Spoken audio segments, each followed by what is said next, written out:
Well, ici Jean Kerry. Welcome. Karen, merci. Dankeschön.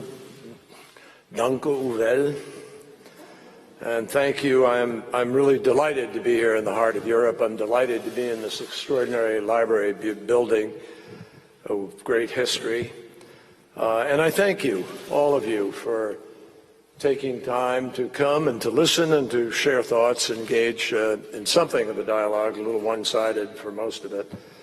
But it's special for me to be able to be here in a capital city that even during the violent days of last March showed the world what true unity and courage look like.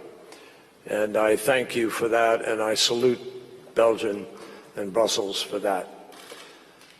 Let me just say how pleased I am to be able to be here with our coterie of ambassadors. This is such an international city. We have more ambassadors than I count. No, not really. But Tony Gardner, ambassador to the EU, and Denise Bauer, ambassador to Belgium, and Doug Lute, our ambassador to NATO, all of whom are doing an extraordinary job. And visiting our great ambassador to Afghanistan, Mike McKinley, over here, has been doing a marvelous job. So I thank all of our ambassadors, and I thank all of you. I know there are diplomats and parliamentarians and a great mix of diplomatic experience assembled in this room, a lot of hopes and aspirations. So I thank you for taking time to come. And greetings to all those of you who are watching online, and particularly the many young people tuning in. And I say that because I am particularly glad that you could join us, since you have the largest stake in the issues that I will be discussing here today. And to Karen and the German Marshall Fund, first of all, I had the pleasure of working with her when she was on the national security team in Washington. But thank you so much for organizing and hosting this event. And I can't think of a better match between an organization and a topic, because nothing signifies transatlantic unity. They're already applauding and they're not even in the room, right? It's pretty good. I'm sorry. Transatlantic unity really does signify a lot more than sort of a loose-knit coming together. And there's nothing that manifests it more than the name George Marshall, the person George Marshall, the man, the plan.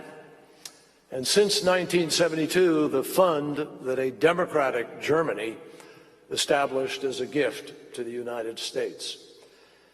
General Marshall was renowned for his intellect, but I want you to know, even a figure as accomplished as he had a learning curve. In 1918, when he first arrived on French soil as a young army officer, he wanted to improve his French by speaking every opportunity that he had. So he boldly went up to a French colleague and, intending to comment on the beautiful weather, said confidently, "Je suis très beau aujourd'hui." The officer gave him a look, a very strange look, and it was a long time before George Marshall tried French again. My own experience as an American in Europe began when I was very young, and Karen referenced it. After arriving by steamship in Le Havre and hearing a foreign language for the first time, French, I remember these people, everybody was saying, "Walla, walla, walla, walla," and I didn't know what it meant. Finally, I learned about voila, and my life was greatly expanded. But I went to Berlin, where my father was serving as the legal advisor to the High Commissioner of Germany, then James Conant. And this was the mid-1950s, well before the wall went up. So one day I grabbed my bicycle, which I loved to do and still to this day, and using my diplomatic passport, I pedaled through Checkpoint Charlie into the Soviet-controlled sector at the ripe age of 12. And what struck me very quickly, visually, was the difference between East and West. It was not just geography for this young kid. It was something palpable. And I could see and feel the contrast to the lively neighborhoods with which I had become familiar. The East was grim, gray, drab, heavily policed, somewhat foreboding, very few cars, very dark clothing, very few people moving around. And I sensed a foreboding, so much so that I returned home very quickly, a little wiser, and as I learned, in deep trouble with my dad, who immediately grounded me for a few days, informed me I could have caused an international incident, and then, very unfairly, I thought, grossly limited the range of my bicycle excursions. But the world in those days may not have been a better place or a more peaceful place. But I have to tell you, as we gather here in Brussels in 2016, it was definitely simpler. It was bipolar. It was like a boxing match. There was a superpower rival in each of the two opposing corners, preparing to slug it out round after round. And when the G7 gathered, or when the American president visited Moscow or Beijing, the whole world watched. Things stopped. A conversation took place about that. Everyone's hopes and fears were concentrated in the hands of just a few powerful men.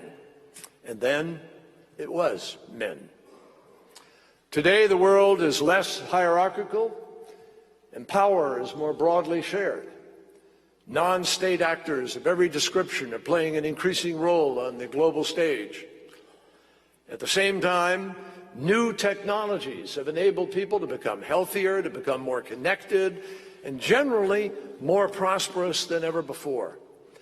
But as all of us know, there are also growing signs of a broad kind of dissatisfaction. Citizens everywhere are understandably frustrated by corruption, the fast pace of change, by inequality, and by terrorism on their streets. The ghosts of conflicts past, virulent nationalism, authoritarianism, prejudice, and sectarian divide have reappeared in modern but no less vicious guise. People fear that fierce global competition is going to drive them from the marketplace, drive them from the workplace, and communities are going to be transformed by migrants and refugees. The churning, and there is a lot of churning, has made the job of shaping world events even more complicated and put pressure on governments to better deliver for their citizens the most basic functions, from the enforcement of the rule of law to providing security to enabling citizens to be able to pursue their dreams with hope and optimism, confidence. The truth is, there are no easy ways to address these anxieties. But I've got to tell you, with all the conviction in my being and all of the experience now of so many years of being engaged as an advocate, as a senator for more than 28 years, as a secretary, as a lieutenant governor, as a lawyer, I can tell you there is a logical place to begin. And that is by remembering who we are and what we stand for and who we stand with. Here in Belgium, you have a motto: l'union fait la force.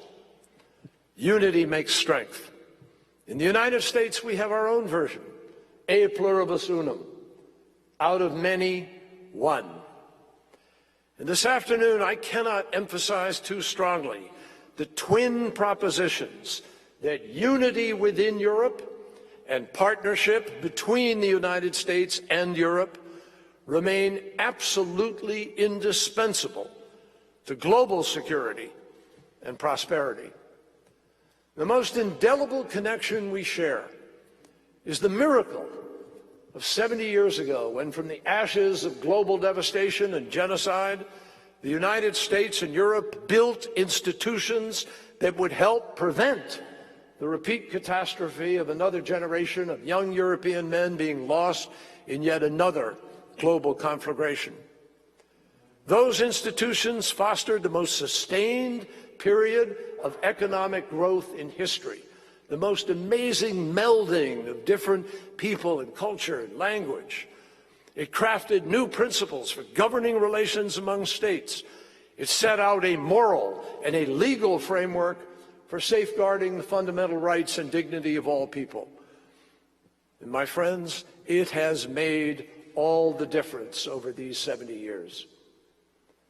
During that journey, we saw Europe embark on a remarkable enterprise, informed by the grim lessons of the past and designed to forge a new and shared identity that, while honoring the unique nature of every individual nation, would rise above the age-old divides and establish the basis for Europe, whole, free, prosperous, and at peace.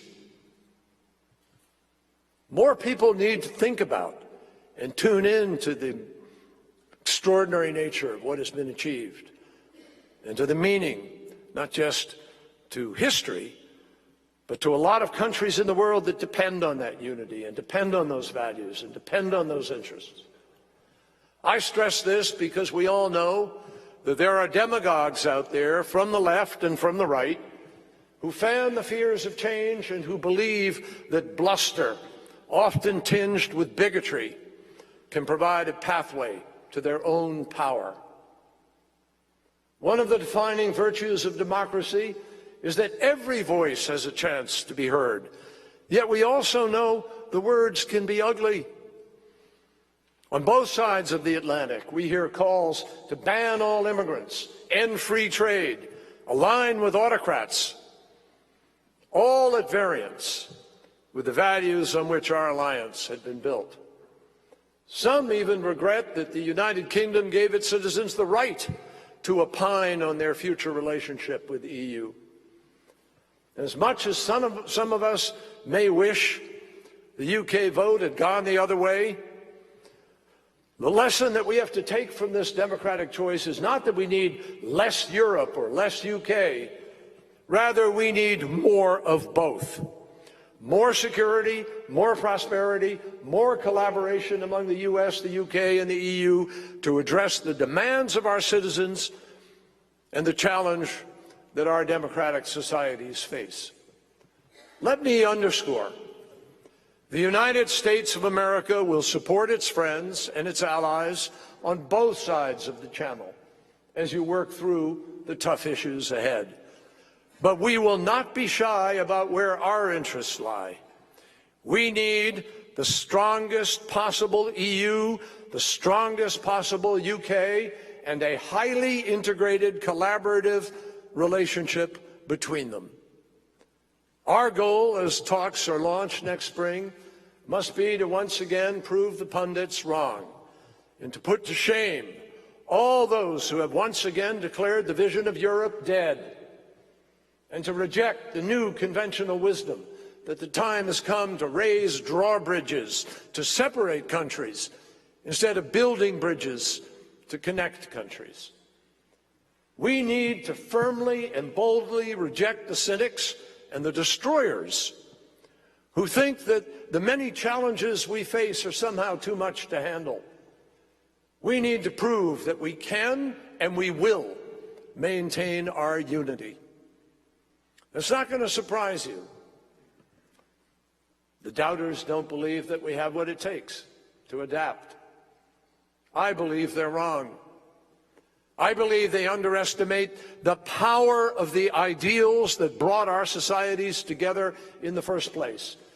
They forget how many times in the past we have faced and overcome similar or far worse trials. They underestimate how seared those experiences are in the collective minds of Europeans. They've been listening too closely to the loudest voices and not paying enough attention to the millions of people in our nations who will not abandon the principles that have defined us in the past. People who are eager to work for even stronger and more effective partnerships and institutions. So how do we make certain that happens? Well, obviously, reform within the EU is necessary. But going so far as to break down or even think of dissolving the institutions that we've worked so hard to establish would be both dangerous and short-sighted. Think about it. In the interconnected world in which we live today, which no politician, no demagogue, nobody can turn back. No one can put the genie of technology and of interconnectedness and of change, of information back in the bottle. We live in a world today where who could credibly argue that each nation operating in a vacuum would somehow be more efficient and effective? On the other hand, common sense dictates governments must do a better job in addressing the needs of their citizens, nationally and collectively, from migration fears to economic and physical security. Today, far too many people in far too many countries, for them, real wages have been stagnant. Unemployment, especially among young, is far too high. Workers lacking a good education are finding it harder and harder to keep up all around the world. And many worry that time and technology will cause these trends to become even worse, making it more difficult for their children to fulfill their aspirations. All of these are real concerns, and they are concerns that therefore drive politics. Because all of politics, as a professor of mine once said to me in a lecture, all politics is about felt needs. But none of these things are reasons for pessimism. There's certainly no excuse for heeding the siren song of isolationism. It'd be a mistake to ignore the intrinsic strength of economies on both sides of the Atlantic, or to disregard the real choices that we can make that will help us adjust to new economic conditions. Now, President Obama said in Hanover just a few months ago that our shared challenge is to find ways to unleash the next wave of innovation and jobs that will lift our people up. And I might add that even as we do that, we're going to see more and more people moving into services. And there's nothing wrong with that, because there are billions of people for whom houses have to be built, education has to be delivered, health care has to be achieved, and leisure and tourism and travel and all kinds of extraordinary sharing can take place. So what all of this means is that we have to demonstrate a laser-like commitment to economic growth. Growth that benefits the many, not just the few. Growth fostered by early childhood education, lifelong learning, and apprenticeship programs such as those now underway in Germany. It means making it easier for our entrepreneurs to turn their good ideas into new companies that will pick up the employment slack as older industries phase out. And that means mostly and often getting government out of the way or streamlining decisions and not driving people nuts with the chase through bureaucracy so you can't make timely decisions and move with the rapidity that the modern marketplace demands. It means adjusting to the so-called gig economy by taking advantage of its flexibility without allowing it to undercut benefits. It means increasing our investment in basic research and public infrastructure. And it means seizing the incredible opportunity before us to revolutionize the way that we produce and use energy. Energy. The single solution to climate change is energy policy, and it is the biggest market ever conceived of by human beings. And we can do that so that green technology becomes both a driver of economic growth and a means of preserving the environmental health of our planet. Now, just as important, we have to understand that every step that we take to banish corruption and cronyism in the global economy will shed massive amount of dead weight, and it will increase public confidence. Few things are more discouraging to any young person than the conviction that no matter how hard they work, the top rungs of the economic ladder are reserved for the unscrupulous or the better connected. And few things are more destructive to relations among states than to see governments outside their borders actively seek to corrupt their citizens through pay-to-play schemes, rigged contracts, and secret offshore bank accounts. Corruption costs the global economy more than $1 trillion a year, and it has to be defeated globally. The power of the Euro-Atlantic community is that united, it can, together with the United States, show the way by insisting on financial transparency, demanding best practices from the private sector, using the courts to return stolen assets, and developing and sharing intelligence that will help to put international kleptocrats out of business and behind bars. Now again, there are no instant solutions to our economic challenges, no magic wands. But if we look back through history, we will see that adjusting to technology and to the shifts in how people earn a living has been a constant fact of life everywhere. Every era is accompanied by the dire predictions of massive unemployment, food shortages, population bombs, future shock. But each era has also witnessed massive innovation and gigantic leaps in productivity. We humans have proven again and again that we are an amazing, resilient species. I believe we should look forward with confidence, even as we demand from ourselves a steadiness of effort and an unyielding determination to take what we do well today and do it even better tomorrow. One example of that is the drive, in our commitment to sort of drive to do better is what is actually on display this very week in New York, where U.S. and European negotiators are trying to make as much possible on a transatlantic trade and investment partnership, or TTIP. Now, the purpose of these talks is not just to give an additional boost to commerce. Even more important is the signal our teams can send to the rest of the world about the need for high labor, environmental, and consumer protection standards. Europe has high standards, and nothing in this agreement would lower them one iota. TTIP would in fact reduce export costs for millions of small and medium-sized businesses and create a foundation for future growth in Euro-Atlantic trade. And if done correctly, it can provide a powerful rebuttal to those who see trade agreements as the starter's gun for an economic race to the bottom, and powerful support for those who believe in building on past accomplishments rather than trying to tear them down. Let me make it crystal clear. Trade is not the problem. No matter where you live, most of your customers live somewhere else, in another country. So we all need to trade. The challenge is that more people need to share in the benefits of that trade. And that is not a problem that's solved by getting rid of trade. It's a problem that will be solved by domestic and political choices in each country, not by ending the trade itself.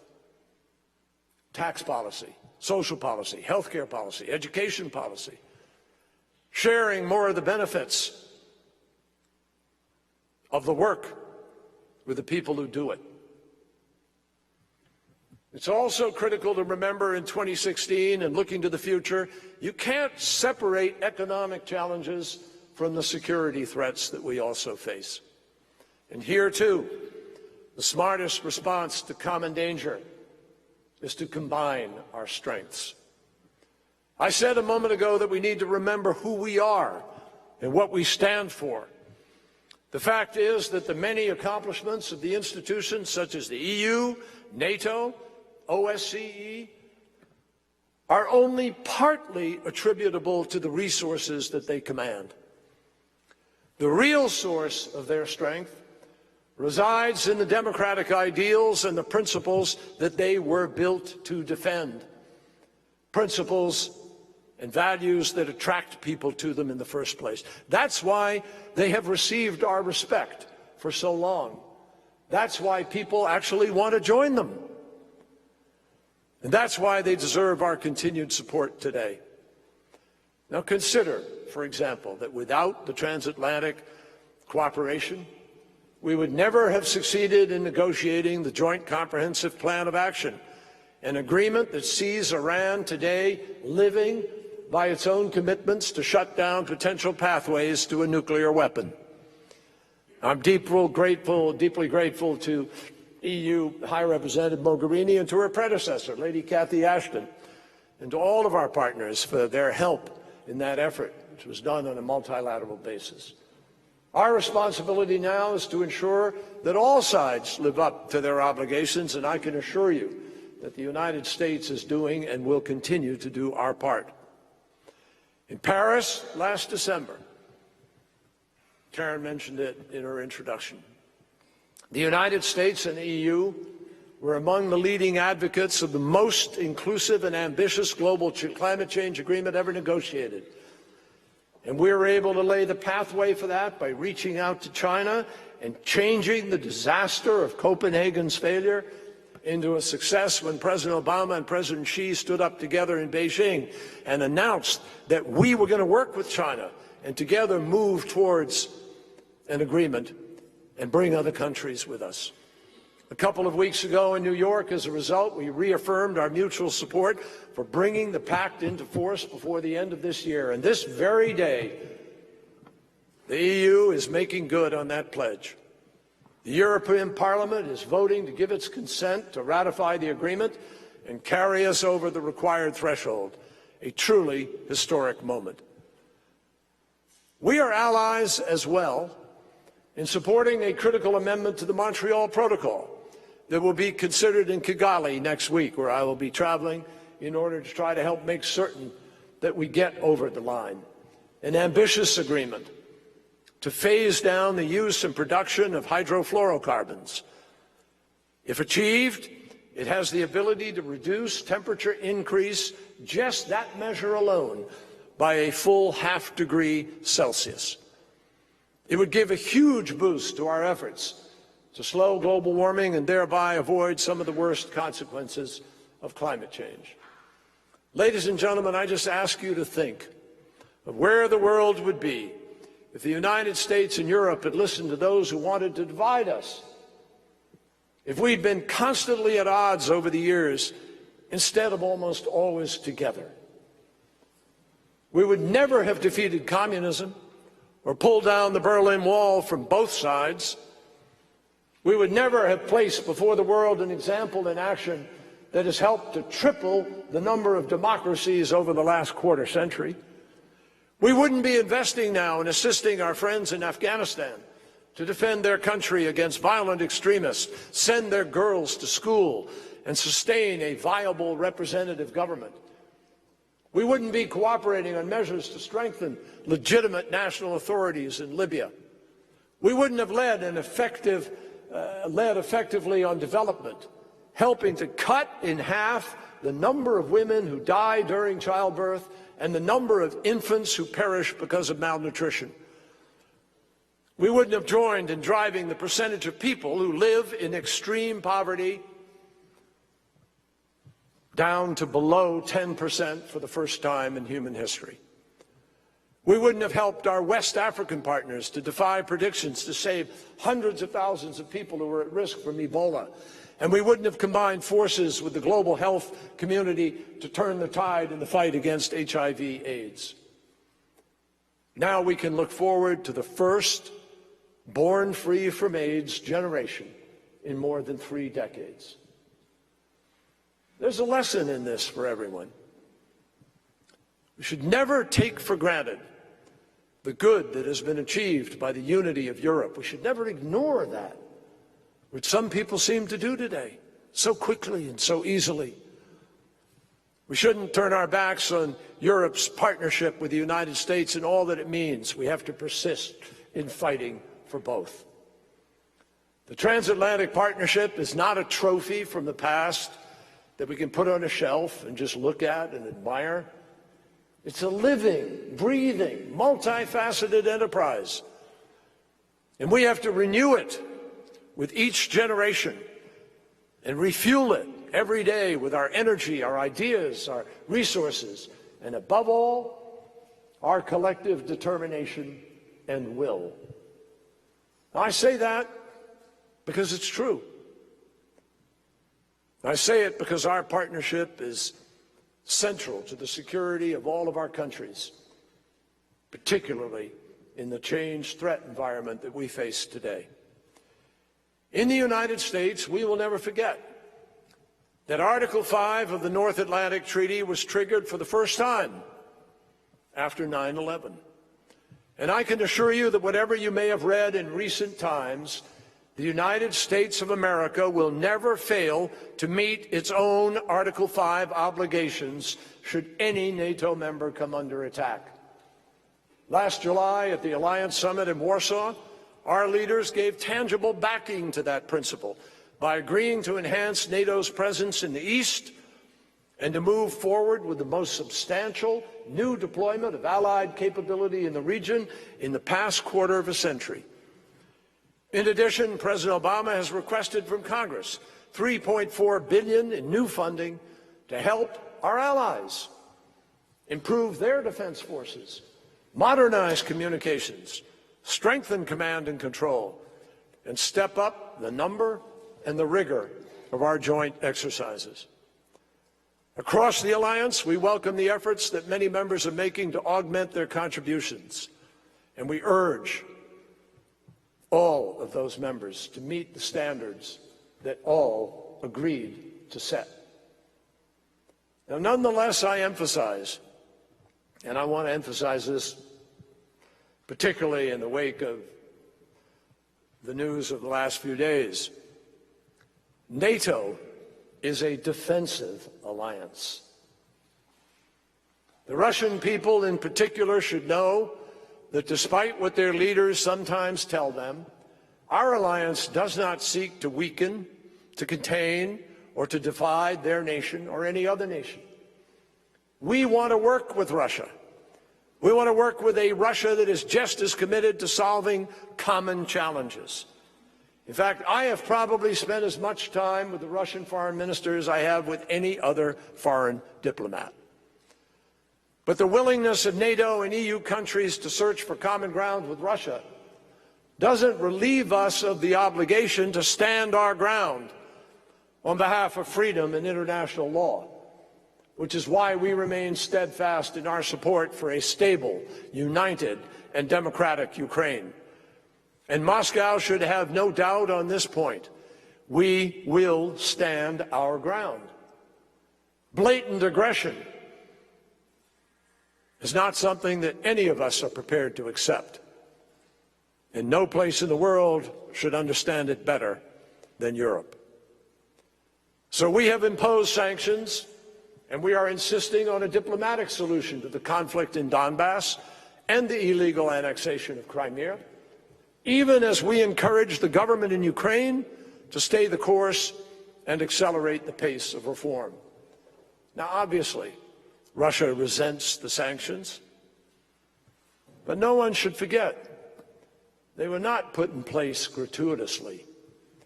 They are in furtherance of the rule of law and long-established norms of international behavior. They are designed solely to encourage a return to peace, stability, and the recognition of legitimate sovereignty. Now, we must also push back against attempts by anyone to undermine political, economic, and energy cohesion in the cooperation of the Euro-Atlantic region. The diversification of energy supplies, for example, is a common-sense policy designed to shield the continent from undue pressure, and we have more work to do. I might add, if we move rapidly enough to embrace what we have done in the Paris Agreement and to respond to the crisis of climate change that is coming at us with new and more powerful scientific evidence every day, if we move rapidly enough, the amount of jobs, the extraordinary new enterprises that can be created in that transition to clean energy is staring us in the face. Our priority should be an open and competitive market that doesn't play favorites and that contributes to the prosperity of all countries and doesn't use this in some antiquated 18th or 19th century power game between states. We've made real strides, I think, in the last 4 years in creating energy options for Ukraine, Moldova, the Baltic states, Southern Europe. And now we have to continue our work to bring energy independence to the countries in Central Europe that have too few choices in their supply. Mutual security must also be our watchword in responding to the threat posed to us all and to civilization itself by the terrorist group Daesh and by those that affiliate with it, Al-Shabaab, Boko Haram, others. Today, every single NATO ally and every member of the EU is contributing to our campaign to defeat Daesh. Our coalition now includes some 67 members. And together with our partners on the ground, we have already liberated much of the territory once controlled by Daesh. From May of a year ago until now, Daesh has not succeeded in one ground offensive that has taken and held one community anywhere. We have not only taken back territory, we've killed many of its leaders, we've choked its finances, we've disrupted its supply lines, we've hammered its oil facilities, and we have reduced its recruitment to a trickle. Now, that doesn't mean it's over, because we know that for several years now, people have been returning to various countries who went there to fight, and we have seen what that begets in sorrowful and tragic ways. But I want to be clear. We will prevail in our confrontation with Daesh, and we will do so without changing the nature of our societies, without succumbing to bigotry or fear, and without betraying the very democratic values that terrorists have vowed to destroy.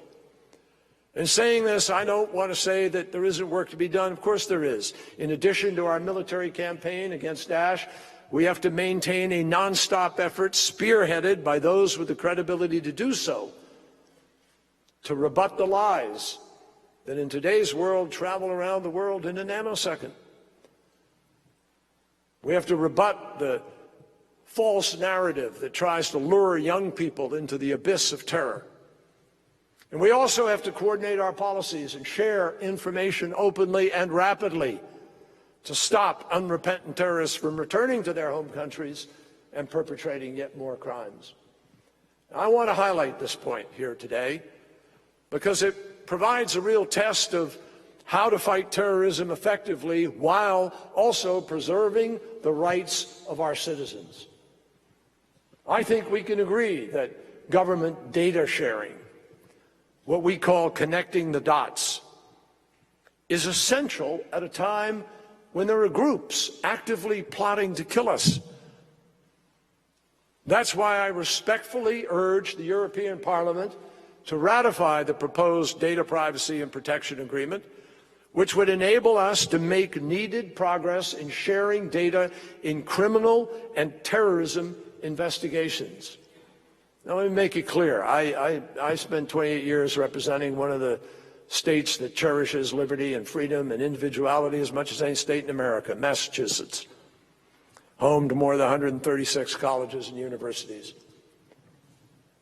And we value that great, unbelievable gift, which is part of being a democracy and part of being American, part of being European.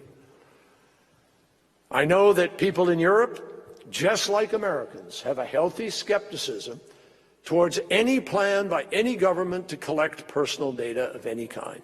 I get it. But the good news is that in this case, with proper safeguards, there can be a balance between privacy and security. We can protect both. And this agreement protects and provides the best opportunity that we have to respect the rights of our citizens while also doing what is necessary to stop terrorists from communicating with impunity, crossing borders unnoticed, and then taking innocent lives and disrupting the community and the commerce and trade of a nation state. Now, finally, we have to persist in our effort to end the conflict in Syria, a battleground that has been a magnet for terrorism and the worst humanitarian disaster since World War II. As we know, this tragic war has been made worse by the utter depravity of the regime that doesn't hesitate to still use gas, chlorine, mixed with other ingredients to kill its citizens, that drops barrel bombs on hospitals and children and women, that presents a Syria with a splintered opposition filled with different complex forces. I sometimes say this is a place where there may be 6 wars all at the same time.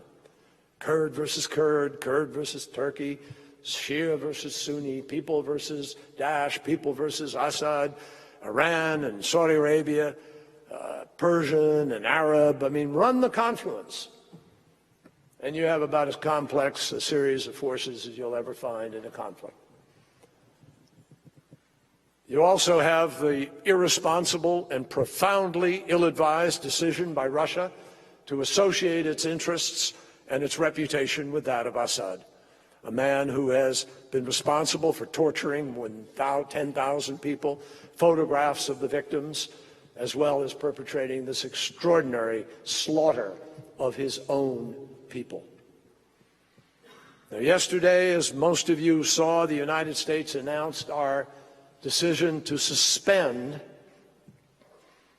the bilateral discussion with Russia on the reinstitution of the cessation of the hostilities agreement, a decision that, believe me, does not come lightly.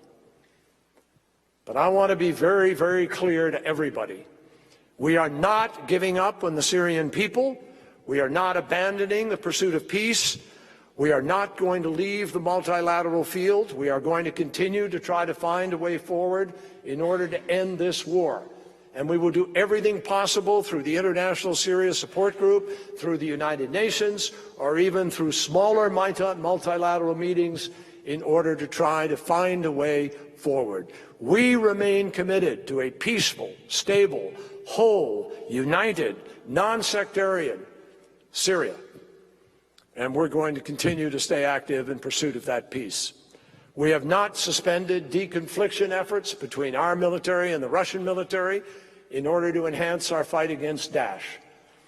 We will continue, as we have before, to pursue a meaningful, sustainable, and forcible cessation of hostilities throughout the country, and that includes the grounding of Syrian and Russian combat aircraft in designated areas. And Russia knows exactly what it needs to do in order to get that cessation implemented in a fair and reasonable way. We stress that all of the parties have a duty to enable the unfettered and secure delivery of humanitarian assistance.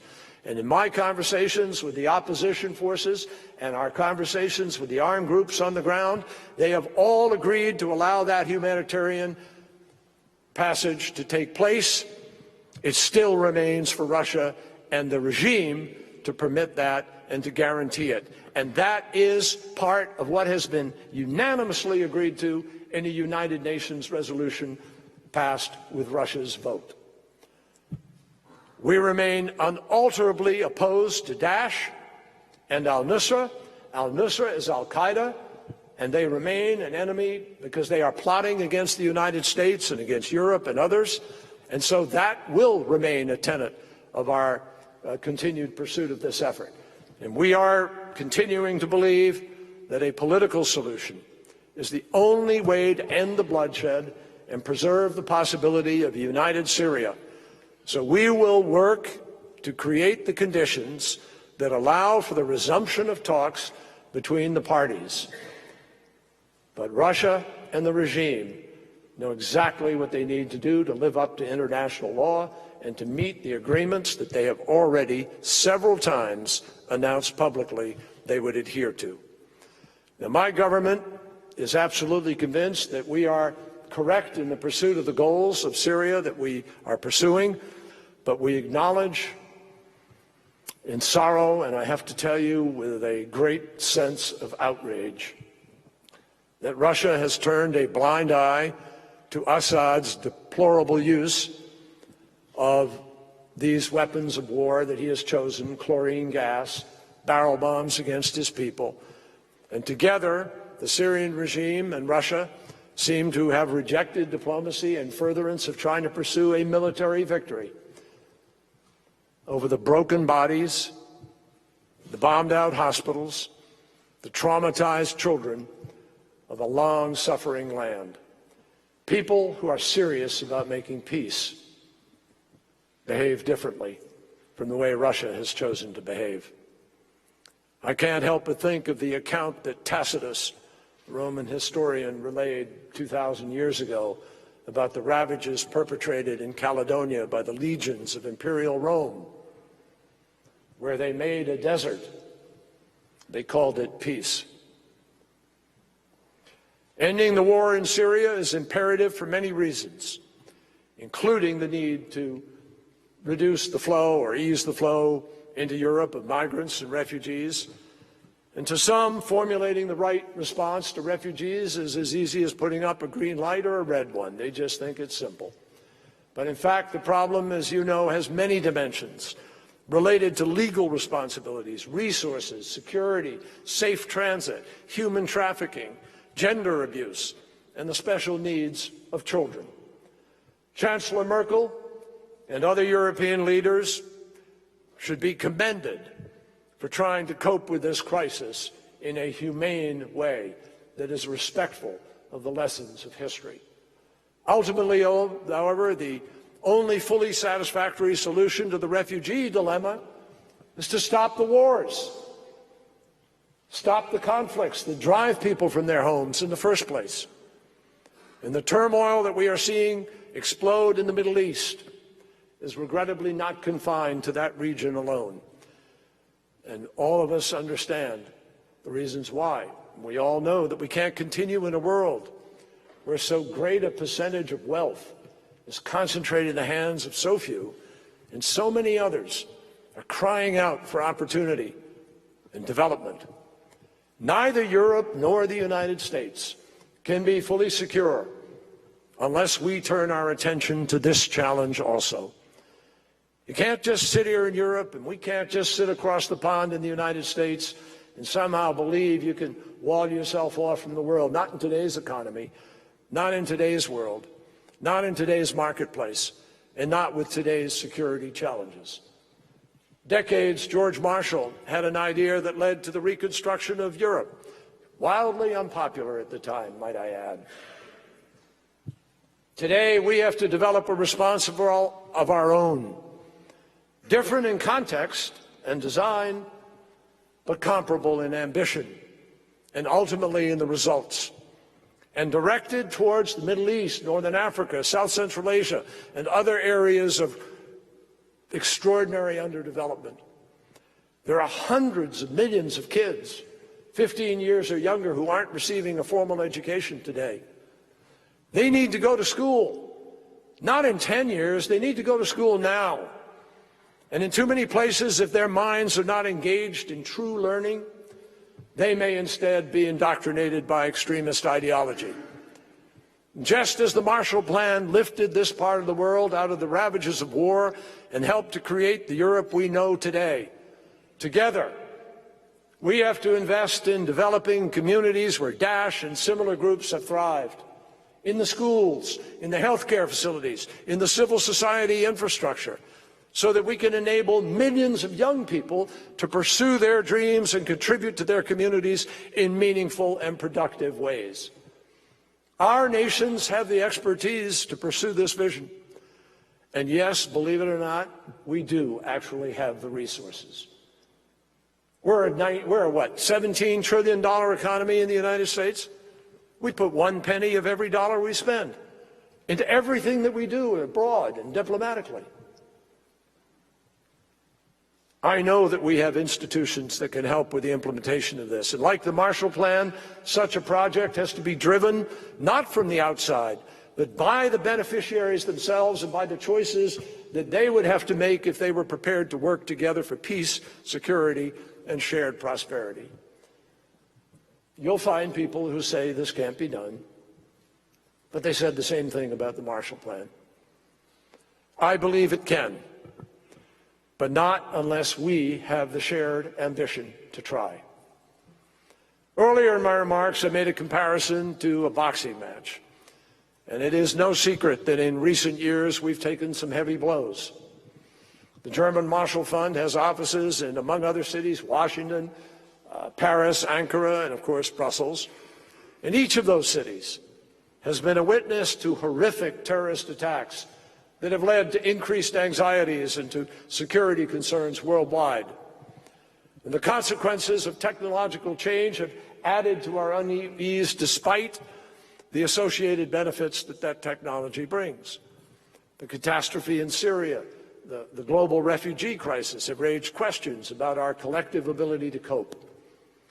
In many countries, political movements have arisen that advocate, directly or indirectly, not a coming together, but rather a splitting apart, running for cover, thinking they can play the ostrich strategy, put your head in the sand and you won't see what's happening because it isn't happening. And there are malign forces in the world who eagerly anticipate the demise of the institutions that our predecessors, the generation of Truman, Churchill, Adenauer, and Monnet, put together. These are serious problems. No one can deny that. But the Euro-Atlantic Partnership did not come together to coast along through the best of times. It was forged to address epic challenges that no one nation, no tiny group of nations could deal with successfully on their own.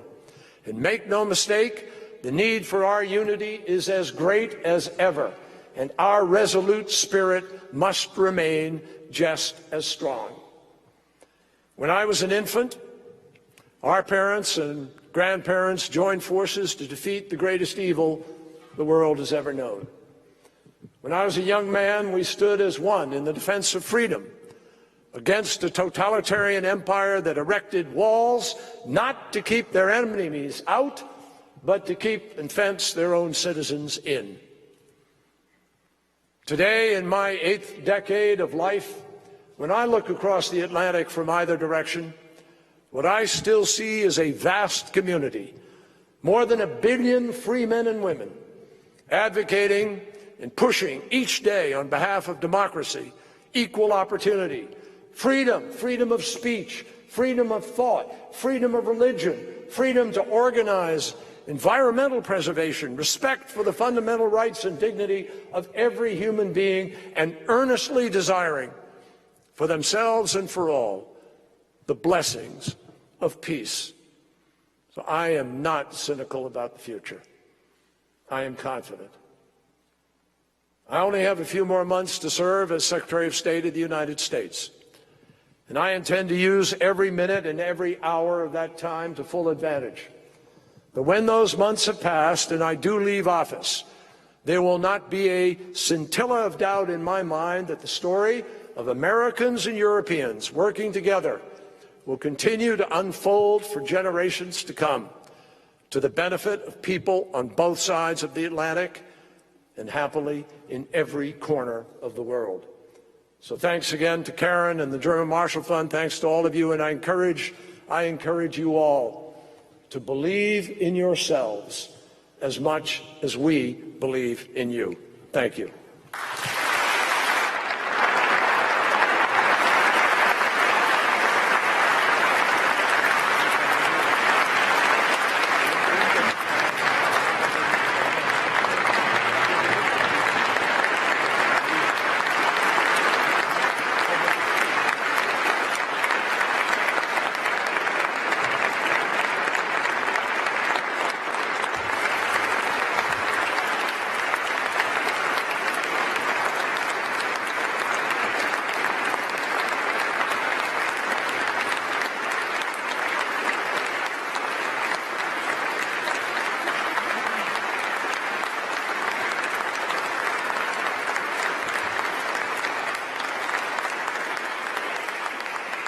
So not everyone in this room knows that I'm from Massachusetts. And therefore, I have to say, that was a wicked good speech, Secretary Kerry. What do you really say? She's been away from Massachusetts too long. Wicked awesome. Oh, okay. Fair enough. That was wicked awesome. I certainly feel inspired. And you, during your time of service, have always heeded the call to action, and I hope everyone in this room and everyone on the screen will heed this call to transatlantic action. And the Secretary has agreed to take a couple of questions, and I want to turn to some of the next generation representatives in this room. And I know someone was waiting with a question, so identify yourselves and we will come to you.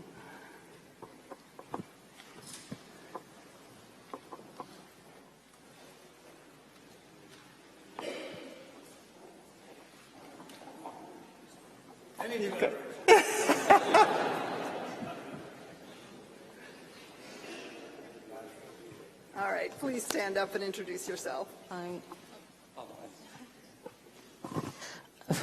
It sounds on. Pascaline Gabory from the Global Relations Forum. Thank you so much for this brilliant speech. There are more and more people, and you said it, that are against the value that you just reminded us, partnership, cooperation, peace, stability, freedom, democracy, and how can we react to them? How can we defeat their ideas? And to be more specific, how can European countries and civilians react to the declarations of Donald Trump last week about that transatlantic relationships will be a rebirth? That's what he said last week. And finally, how I couldn't hear. Who said that? Donald Trump. Oh, Donald Trump. Sorry. But there are also demagogic people here in Europe, and we know them. And finally, how can we empower better civil society and especially women? Thank you. Well, look, you asked the first question is how do we fight back and what do we do? Look, folks, you beat ideas with better ideas. It's that simple. I think I laid out a better set of ideas with a foundation that's real. What is the alternative of the other people? What do they offer? I mean, they're talking about, they're playing to every worst fear. They're tapping into the xenophobia, to the nationalism, to the fear, the economic fear that exists today.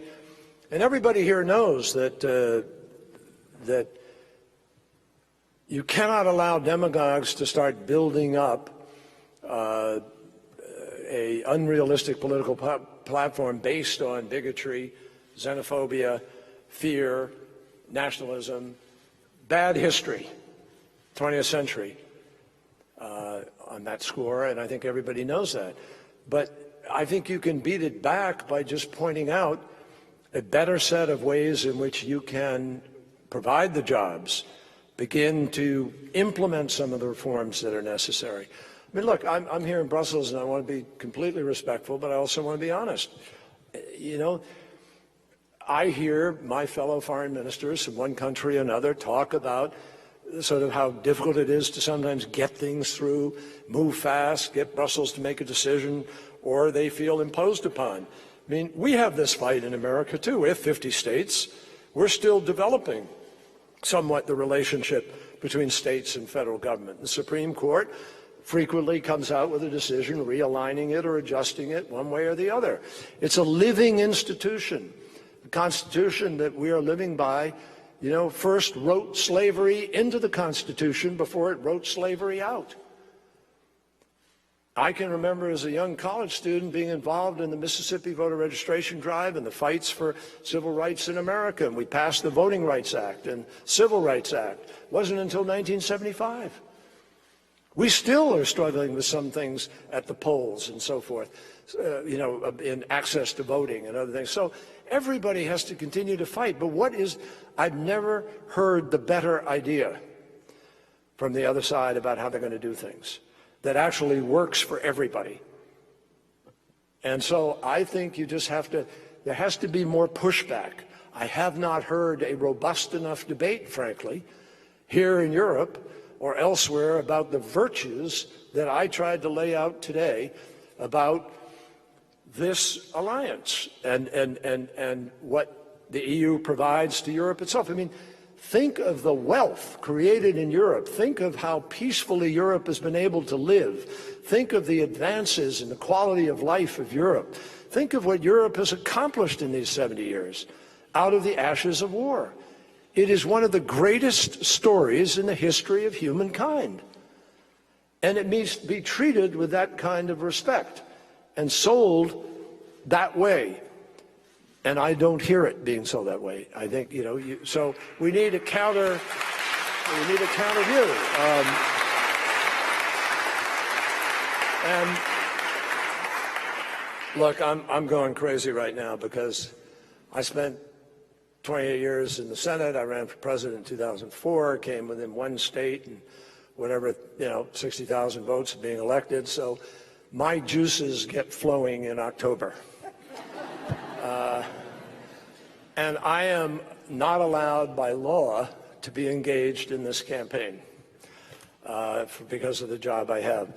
So I appreciate your question about Donald Trump. I suggest you send it to the Clinton campaign in New York. They'll answer it. I'm not allowed to. But I suspect the one thing I will tell you is I have infinite respect for the judgment of the American people. October, always changing things. And I think there will be a period during which, in these next debates and in the ensuing weeks, people will begin to have clarity about where this election is going. Is that diplomatic?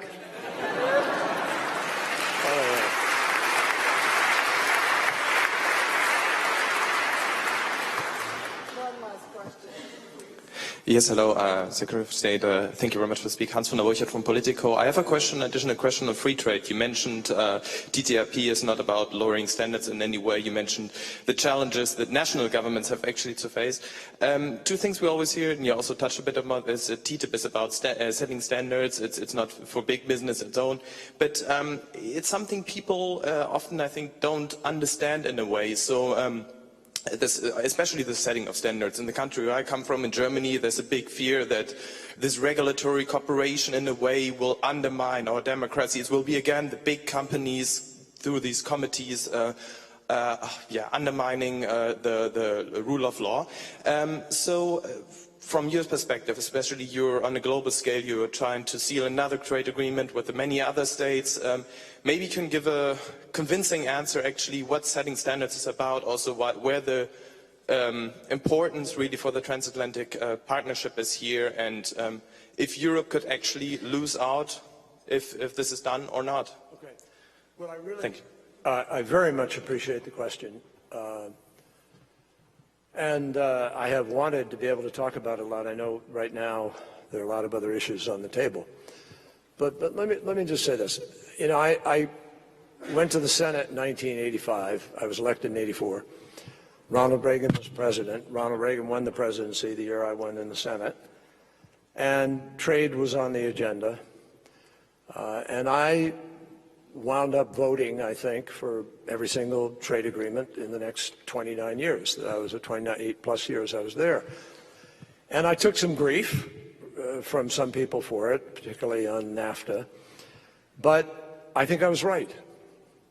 I always heard doom and gloom arguments about how it was going to slow the growth of our country or diminish our capacity to protect people and to have our standards rise rather than lower. And I think there was a mistake in NAFTA. NAFTA created an agreement in which the labor standards and the environment standards were side agreements to the fundamental agreement itself. And I regret to say they were not adequately enforced. But it's the learning from that lesson that has produced the TPP today, which is unlike any past trade agreement we've ever done. Within the four corners of this trade agreement are labor standards that are increased. Within the four corners are environment standards, which some of these countries have never fundamentally lived by, but they have to live by it under this multilateral arrangement of the TPP. And it raises the standards. In a country like Vietnam, I mean, I fought in Vietnam. I went there supposedly in 1968 to prevent communism from taking over Vietnam. And everybody knows the tragic history of that war, which I opposed when I came home and worked to change. And then John McCain and I joined together to try to open up Vietnam and get rid of the embargo and normalize relations.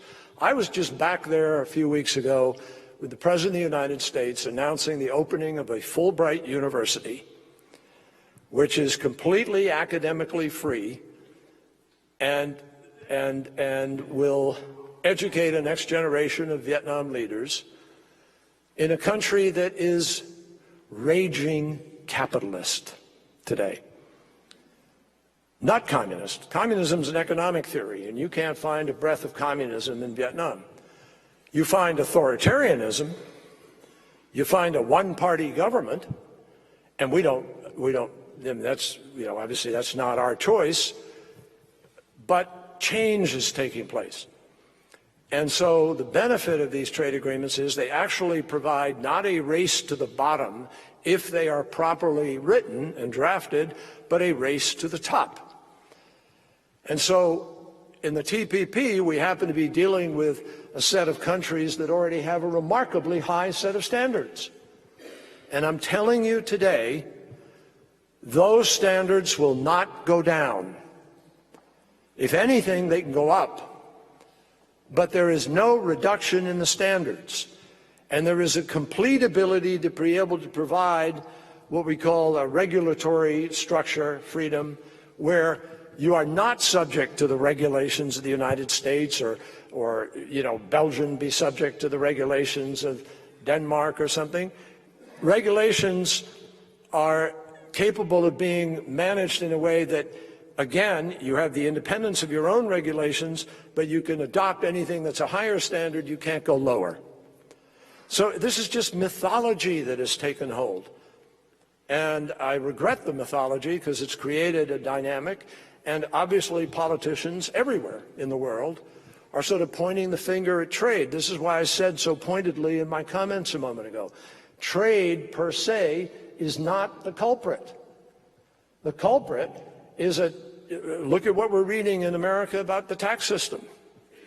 Trade is not the culprit. It's a system that allows people at the top to use all kinds of gimmicks that aren't available to the average person, that infuriates them. And those average people have now, many of them, been made to believe, oh, the problem is trade, when the problem is not trade. The problem is their parliament or their Congress or whatever their legislative body is that is induced by very important interests to write tax laws that benefit those interests and not them. I used to rail about this in the Senate. I mean, our tax code is thousands of pages. We have corporations that have their own pages. I used to go to people and say, do you have your own page? You know, the average person doesn't have their own page. And so that's what drives people nutty. And so I am convinced that with respect to TTIP, we can even work out, because we have great respect for geographical location, geographic identified and produced goods. So whether it is Champagne or Camembert or Brie or whatever it is here in Belgium, I mean, there are ways to protect appropriate identification of legitimate products in ways that doesn't diminish. But I got to tell you, this trade agreement will mean people will have the ability to sell a lot more of what they produce in a lot more places. And quality goods that are identified by their geographic location will remain quality goods that people will always want to seek because of what they represent. So I urge you to look at this very, very carefully, because within the four corners of this agreement, the standards are raised. And at this particular moment with Brexit and the growth needs of Europe, I mean, you have, I don't have to tell you, but countries with 50% youth unemployment, you need some kickers to the economy. And to open up the markets and begin to be more competitive on a global basis is far better than shutting your market down. Why? Because, as I said, 95% of the customers of the United States of America live in other countries. If we shut down and try to just sell to ourselves, I got news for you. We're not going to grow. So you really need to get some folks who are ready to go out and represent facts to the American people. You know, we had a president of the United States, John Adams, who famously talked about facts being very stubborn things. And I had a colleague in the United States Senate called Daniel Patrick Moynihan, who used to come to the floor of the Senate and remind people, you know, everybody's entitled to their own opinion, but they're not entitled to their own facts. Think about that as you think about TTIP, and I think the debate can actually become a much more substantive and important debate, which is what Europe deserves. Thank you all. Appreciate it.